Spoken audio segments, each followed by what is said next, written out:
And they say there's nothing new under the sun. If you're after a 7-seater EV SUV, your only choice in Australia right now is the superb Kia EV9. But if you want something a bit more luxurious and brand-centric, you'll plumb out of luck.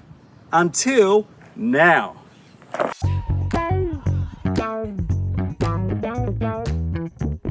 Presenting the Volvo EX90, big brother to the successful EX30. This car is going up against the BMW iX and Mercedes EQE SUVs, but its main selling point is that it has 3 rows of seating. Is it any good? My name is Byron Mathioudakis for CarsGuide.com.au, and I'm here in sunny California to find out just that. Price north of $130,000? The EX90 will reach Australia from about April next year and will initially come in 2 grades, Plus and Ultra. For now, both are twin motor models with 1 on each axle, and also include the added comfort of available air suspension, the extra agility of torque vectoring all-wheel drive, a glass roof and more. Check out my full review at carsguide.com.au for a full specification rundown. Plus, a cheaper single-motor rear-wheel drive version will come later on, which should make the EX90 even more accessible. Within its luxury segment, that all makes the Chinese-built Volvo quite competitive, especially given there aren't currently any other big 7-seater EV SUVs not wearing the Kia badge on sale in Australia right now. Except for the Mercedes-Benz EQE SUV, but that's from about $200,000 drive away, so way out of reach for most buyers. Keen pricing isn't the only thing that looks sharp on the EX90. You can be forgiven for thinking that this is actually the old Volvo XC90. That car is still going on, and in fact it will get a major facelift for next year. But this is actually new from the ground up. Which means only the silhouette is similar between the 2 big Volvos. The EX90 is an exercise in cleaner lines, simpler detailing and clever aerodynamics, with tauter and more tapered styling compared to the old bus. Standout exterior details include the clamshell bonnet and retractable door handles, while the headlight and taillight LED signatures are genuinely fresh for the brand. To really make sense of the new Volvo's evolutionary design, consider that its DNA fraternal twin, the 5-seater only Polestar 3, uses the same new SPA2 architecture underneath, but wears strikingly modernist clothes. Extroverts? That one's for you. Just like the EX90's exterior, the interior has clearly been designed to be unmistakably Volvo, and that's borne out in the fact that it's got this 14.5-inch touchscreen,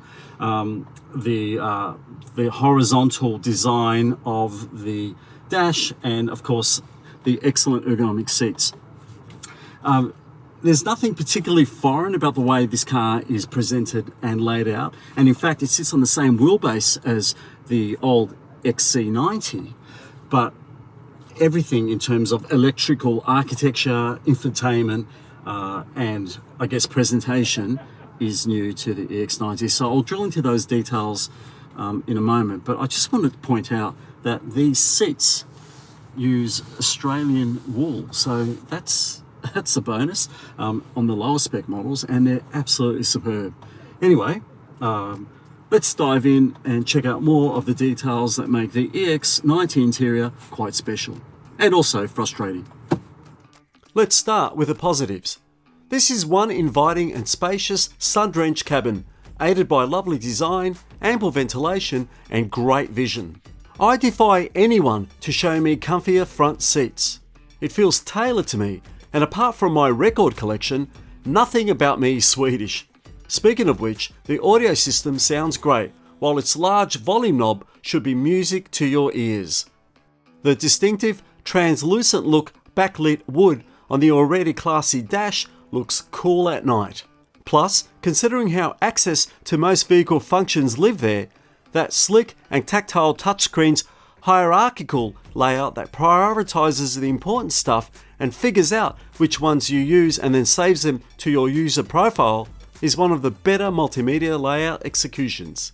But having to both dive into menus and fiddle with unintuitive buttons to merely adjust mirrors And the steering column is just diabolical. It completely flies into the face of safety. Particularly as our screens glitched during testing, forcing us to use the Waze app as a speedo. Doors constantly refuse to lock and unlock as demonstrated, and we're also not fans of glass roofs with no block out. This is a psychological stance for many people that just won't do. However, a tack-on cover is coming soon. Third row access is simple and not too restricted, while once sat there, there's sufficient room and amenities for most adults. There's a decent amount of space for luggage, even with all 7 seats up. The powered third row can be lowered and raised via the back doors, while folding the split middle bench reveals a vast carpeted area, just as all good Volvo wagons should. Just keep in mind that you don't get a spare wheel, meaning that you'll need to rely on a tyre inflation kit, which, as always, is just not good enough for Australian buyers. At least there's a handy and quite deep well underneath the floor to hide stuff inside. And speaking of storage, you'll find an additional 46 litres or so over the electric motor under the bonnet. Combined with a more dominant electric motor out back, together they make 300 kilowatts of power and 717 unit meters of torque. Opting for the boosted performance pack model shaves a whole second off the 0 to 100 time. To handle all that muscle, the SPA2 architecture features a super strong skateboard platform with a low centre of gravity, due in part to that 111 kilowatt hour 400 volt lithium ion battery pack nestled down between the axles, double wishbone suspension up front, a multi-link rear end, and wheels of up to 22 inches in size. All these, along with a newly developed torque vectoring system, results in a big electric Volvo that grips as hard as it goes and rides. We're finally behind the wheel of the EX90, and I've got to say, this is the best 90 series I've ever driven. Sister car to the Polestar 3, which you can read my full review, by the way, at carsguide.com.au. It represents a step change for the company because it's based on an all electrification architecture, and it's basically all new from the ground up. Volvos have never really been driver orientated cars, and I've got to say the same really applies to this. It's more for the person who needs to commute in a car that is competent, safe, and enjoyable to drive. And in all 3 ways, this thing scores highly. There's no shortage of performance. You put your foot down, particularly in performance mode, and the acceleration, the G-forces, it pins you back to your seat. It's that sort of vehicle. The steering is light and quite easy. I would say that get in the right groove. You could always also say it's quite fluid in the way it steers and handles, and it's got phenomenal grip. Being a twin motor all-wheel drive, it just sticks to the tarmac. Being on 22-inch wheels though, I'm not really sure, even with the optional air suspension fitted, that it's the ideal setup for this car, because sure, it deals with larger bumps really well, but it's the smaller road irregularities that catch this car out a bit. It just doesn't have quite the suppleness you would expect from a luxury SUV. My other issue is that these early cars are a bit glitchy, so I feel that some work needs to be done for the driver assist systems to work seamlessly and effortlessly. But other than that, and by the time it goes on sale around April next year, I'm sure Volvo will have that sorted. So other than those things, this is as fast as you need it to be.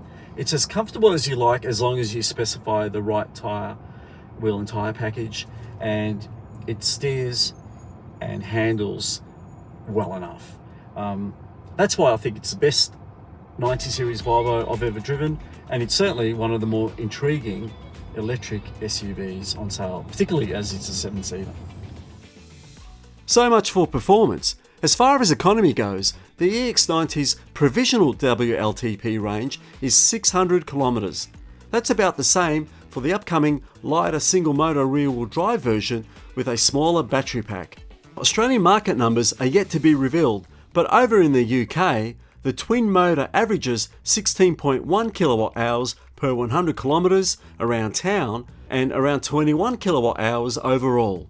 With only highway and mountain road driving, our test car's trip computer read 23.5 kilowatt hours per 100 kilometers. Those consumption figures aren't bad given how much of a mobile fortress the EX90 actually is.